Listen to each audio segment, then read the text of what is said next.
When it comes to aggression and violence, many of us think that the workplace is one of the safest places we can be. And most of the time that's true.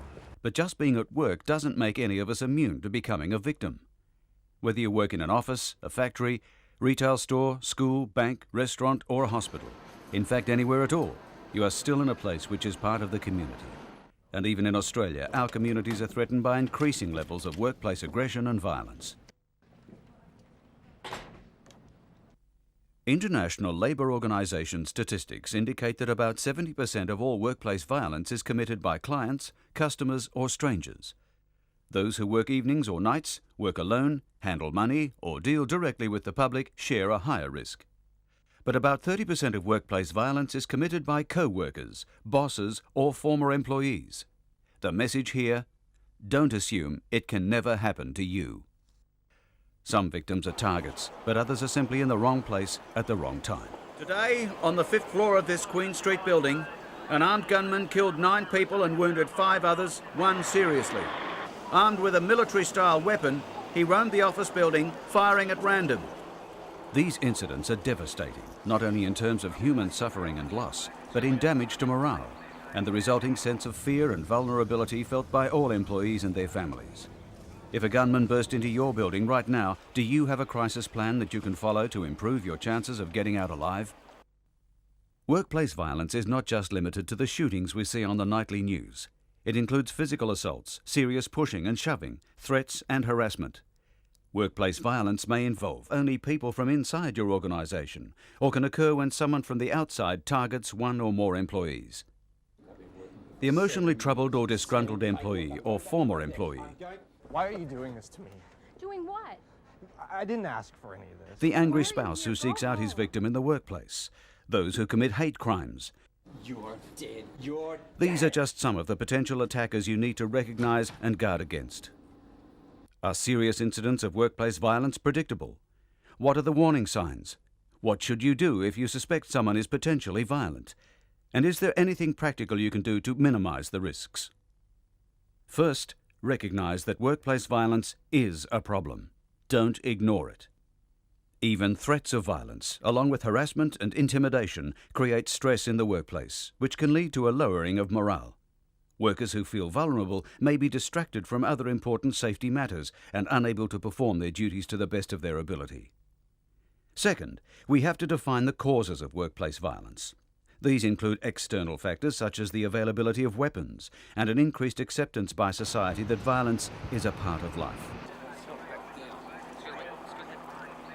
There are also personal factors such as an individual's background and relationships. There are organizational factors. Stress resulting from downsizing at virtually every organizational level, which means fewer people doing more work. And poor communication and supervision, resulting in a lack of attention and action that could reduce the causes of violent behavior. The warning signs are often there for weeks or months before someone explodes, as the media would put it, into violence. More often than not, the outburst is not really a surprise to that person's co-workers. The perpetrator may have a history of intimidating or violent behavior or a troubled domestic relationship. Drugs and alcohol, financial or legal problems, all these can drive some people over the edge. Someone who harasses, threatens or intimidates you, let alone attacks you physically, may have underlying emotional problems which should be taken seriously.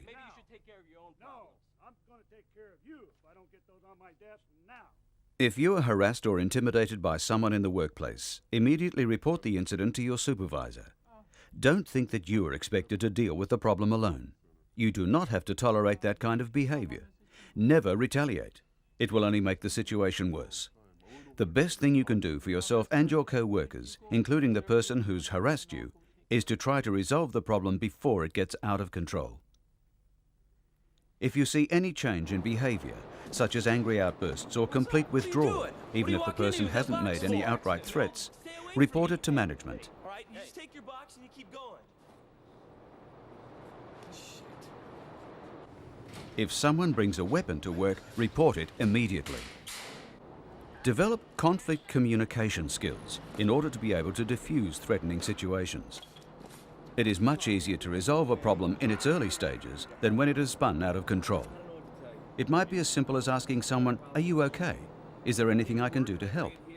Don't be the one who has to say, I could tell something was wrong, maybe I could have stopped this from happening. Know your organization's security procedures and crisis plan in case of an emergency. If you don't know your organization's crisis plan, consult your supervisor. Hello, this is Jenny. No, I told you not to call me here. How did you get this number? If you're being threatened or stalked by someone from No. outside your workplace, report it to your Goodbye. supervisor immediately. Security can be upgraded. It may be possible to move you to a less accessible part of the building, to screen your calls, and to have someone walk with you to your car. Your employer will cooperate with law enforcement authorities if they are involved. And if the day ever comes when someone armed with a lethal weapon enters your workplace with intent to do harm, don't be a hero. Don't try to confront that person. Don't try to negotiate. They may be under the influence of drugs, alcohol, or both, and by that point will be extremely unstable. This is not the time to try and reason with someone. Follow the crisis plan.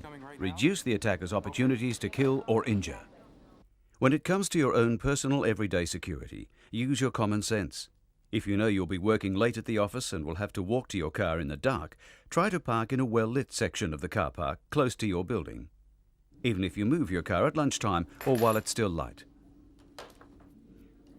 If you're working in an area that can be secured, lock it after regular working hours.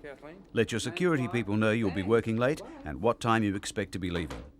They can check on you either during their rounds or by calling you from time to time. When you're leaving the building, have a security guard or someone you know accompany you to your car. Whether you're alone or with someone, be aware of what's going on around you and have your keys out ready to unlock the door. Carry a small flashlight to check the interior of the car to make sure no one is hiding inside. And once you're in the car, lock all the doors immediately and drive away as soon as possible.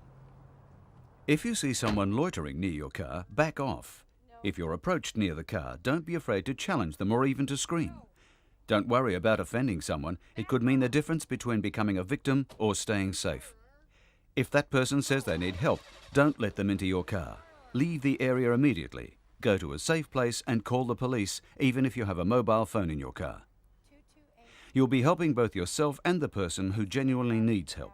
An attacker is looking for a victim who is either naive or vulnerable or both. A workplace can only operate harmoniously and productively when all its members show respect for each other.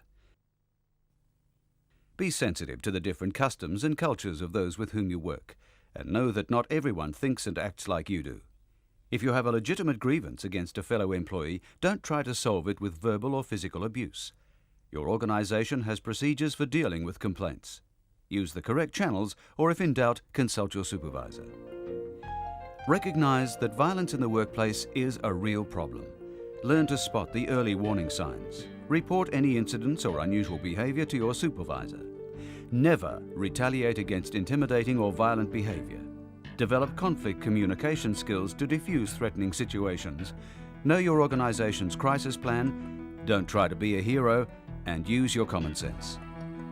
And if you have any concerns at all, don't hesitate to talk to your supervisor.